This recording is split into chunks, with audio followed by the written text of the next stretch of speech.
O Jerusalem, Jerusalem, you who kill the prophets and stone those sent to you, how often I have longed to gather your children together, as the hen gathers her chicks under her wings, but you were not willing. Bethany, the home of the Lazarus family, is very close to Jerusalem. I have been there. I know how close it is. We are again so close to Jerusalem, as close to Jerusalem spiritually, to Calvary and the cross, as Bethany is geographically close. John says we are about 2 miles away. In this place of death and mourning, at the grave with those who gather nearby, troubled in spirit, full of why questions, still in denial, and certainly in grief.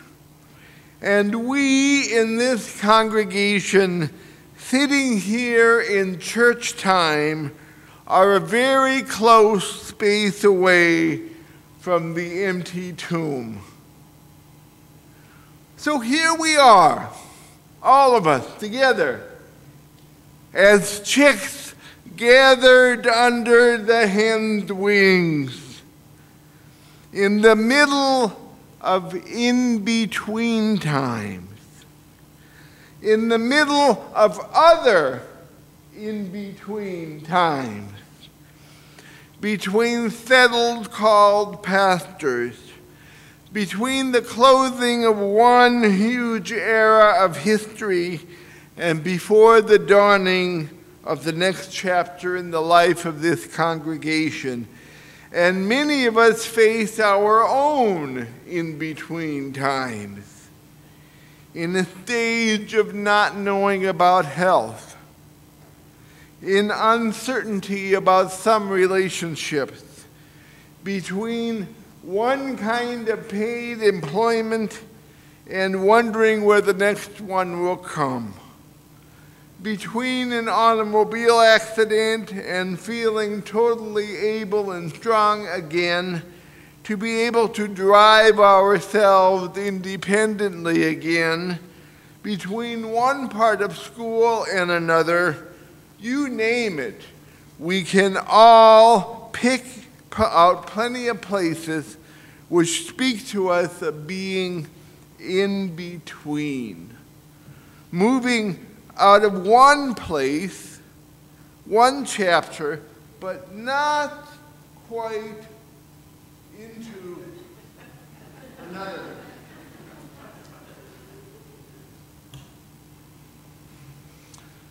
Now, one of the new acquaintances I have made the past few days has been with the physical property of Manhattan Beach Community Church. Not only does this building have an appearance unique to itself, it also has sounds and whistles of winds and distant voices of children which add to its unique personality. And there is one more thing of which this place speaks to me when I think of being in between. Many of you are probably so used to this that it has faded into the recesses of your awareness. But listen to a brand new person.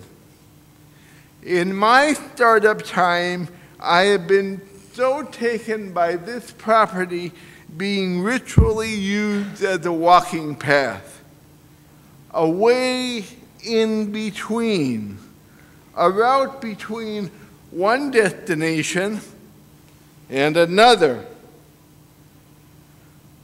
There are some regulars, those who I have come to look for at certain times of the day as I sit in my pastor's study. They come every day at the same time, and there are many, many others who just find themselves here because it is in between one location and another, between one experience in life and another, between one person and another. I'm so glad this pulpit is big, because then I can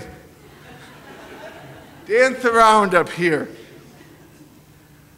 So not only has this congregation been placed in between in its corporate life together, but even the physical location is ritually in between for both those familiar and a part of this community of faith, and those who might not even be curious about what happens here at other times and in other spaces and relationships of time.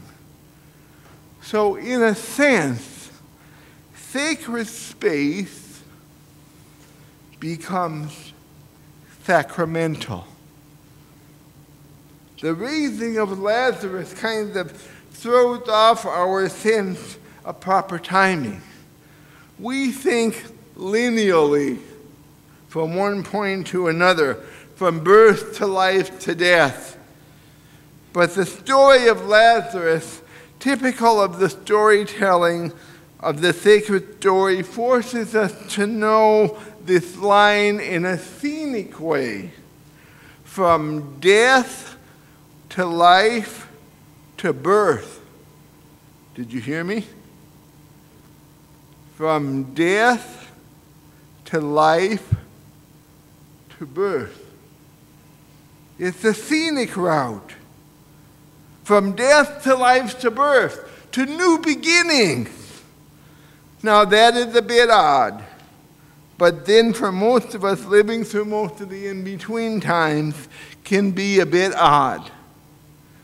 Scripture asks us to consider the possibility, even the reality, that there is an alternate path to what is real, and that in fact this path is more true than conventional truth.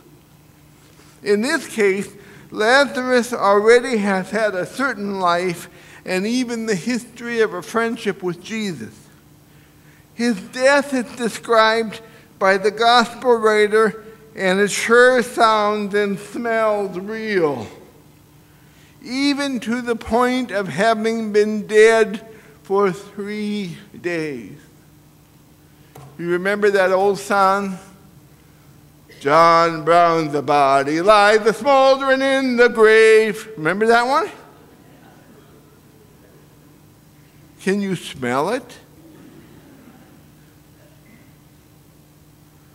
Lazarus' body lies a-smoldering in the grave.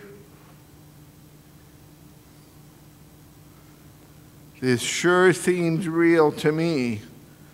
And now the life Jesus initiated seemed to be very real, in the sense of an alternate possibility, even if its literalness could be questioned.